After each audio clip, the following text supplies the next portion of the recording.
Bonjour chers téléspectateurs, bienvenue sur ma chaîne YouTube d'Éveil Conscience. Aujourd'hui, nous allons aborder un thème, le diabète. Le diabète est un phénomène qui se répand à travers le monde. Des informations préventives et informatives abordent les réseaux sociaux et nos hôpitaux. Mais rien ne change. Pour y échapper, orientation sur les moyens sûrs et efficaces. Selon la Fédération internationale du diabète, toutes les 7 secondes, une personne meurt du diabète à travers le monde, soit plus que le sida et le paludisme réunis. Le diabète étant une épidémie, en 2009, 3,4 millions de cas ont été diagnostiqués. En 2014, ce chiffre est monté à 4,9 millions. De nombreux diabétiques s'ignorent à travers le monde. Un cas sur deux ne sont pas diagnostiqués. Avant d'être détectés, 5 ou 10 ans sont déjà écoulés. Il faut comprendre que, quelle que soit la forme du diabète, c'est une augmentation anormale de la quantité de sucre dans le sang et la régulation qui doit se faire par l'insuline, sécrétée par le pancréas, qui facilite l'entrée du glucose dans les cellules, qui vont les utiliser comme carburant. Mais dans le cas du diabète, ce processus est gâté. On doit savoir qu'il y a deux types de diabète, le diabète de type 1 et le diabète de type 2.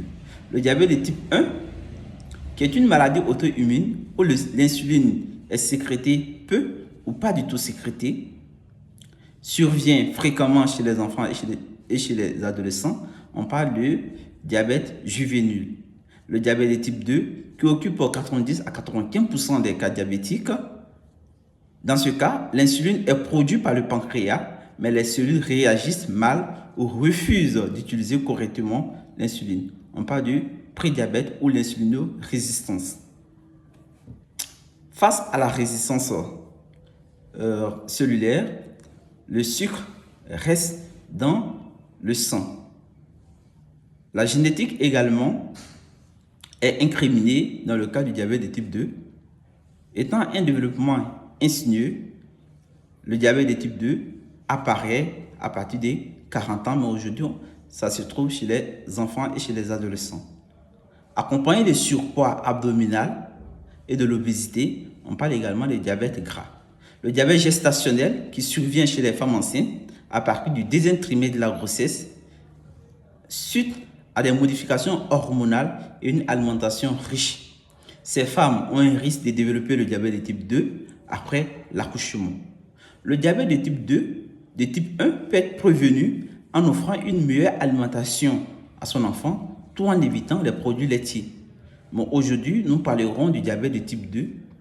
Bien qu'une maladie grave, il existe des leviers sur lesquels agir afin d'y mettre fin définitivement.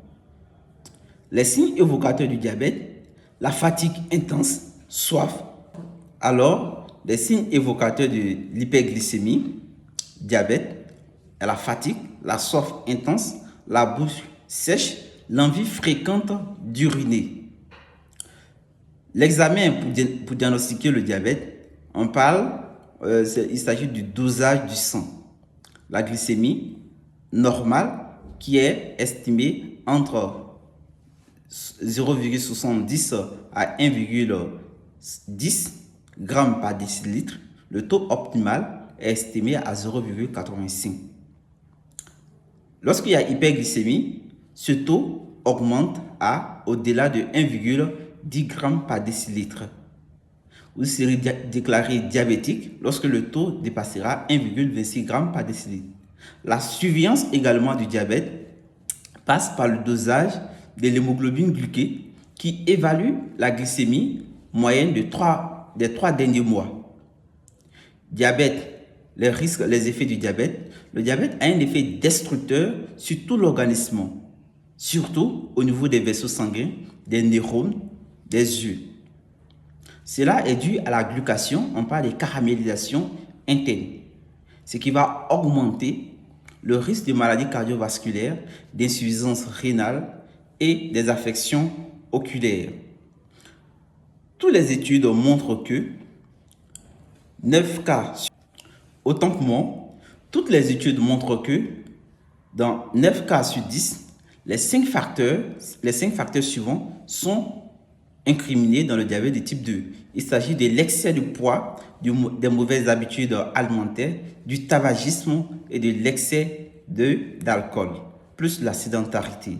Au niveau du poids, le surpoids qui augmente le risque par 7 de développer un diabète de type 2 et par de 20 à 40 de faire une obésité. Selon l'endroit du stockage de graisse, que ce soit au niveau abdominal, on a un risque accru de faire une résistance à l'insuline. Surtout, le sucre métaboliquement très actif sera transformé en acide gras au niveau du foie qui pénètre dans la circulation, s'associant à l'insuline, va augmenter le taux du triglycéride au niveau du sang et de la glycémie. Par contre, une perte de poids de 7 à 10% divise par 2 le risque de diabète de type 2. L'activité physique. Les muscles utilisent la plupart des glucoses circulant dans le sang. Du coup, un support régulier améliore la sensibilité à l'insuline. Surtout, la marche de 30 minutes est suffisante pour réduire par 30 le risque de développer un diabète de type 2. Tout sport est bon. Les exercices fractionnés de forte intensité sont conseillés pour prévenir le diabète. L'alimentation, le facteur le plus important dans la prévention, est conseillé.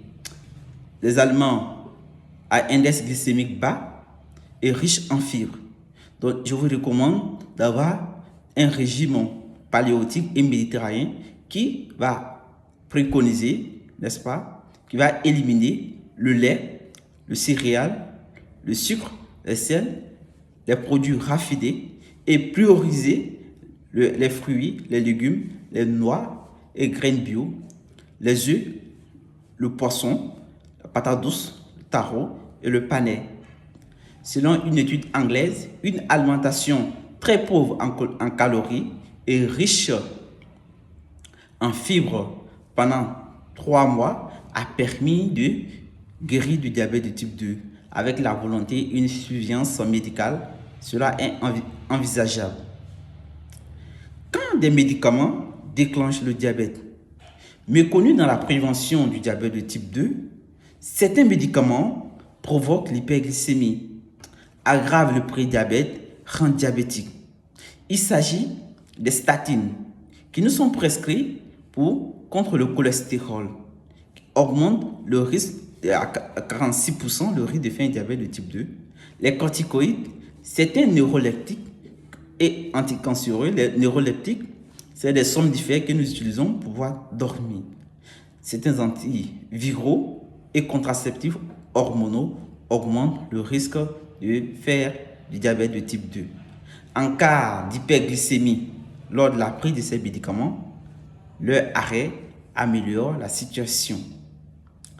Le glucophage, le médicament prescrit chez la plupart des diabétiques, est bon mais nocif pour l'estomac, augmente le risque d'infarctus du myocarde, d'accident vasculaire cérébral et de mort par maladie de cœur. Le glucophage aussi baisse le taux de vitamine B12 au niveau du sang. Donc, si vous prenez du glucophage, si votre médecin vous prescrit du glucophage, pensez à vous supplémenter en vitamine B12. Mais il est préférable de changer de mode de vie. La carence en vitamine D, une exposition au soleil est préférable parce que la carence en vitamine D augmente le risque de développer le diabète de type 2. Également, une supplémentation est nécessaire en raison de 4000 unités internationales par jour pour prévenir le diabète de type 2. Mais lorsque le diabète de type 2 est installé, la vitamine D devient inutile. La berbérine, qui est une metformine naturelle aussi, est préférable dans le traitement du diabète, sans effet secondaire, mais est nocif pour les femmes enceintes et chez les enfants. La berbérine doit être prise en raison de 500 mg 2 à 3 fois par jour. Nous sommes à la fin de cette vidéo. Merci de nous avoir suivis jusqu'ici. N'oubliez pas d'activer la note de notification pour ne manquer aucune de mes publications. À la prochaine. Meilleure santé à vous.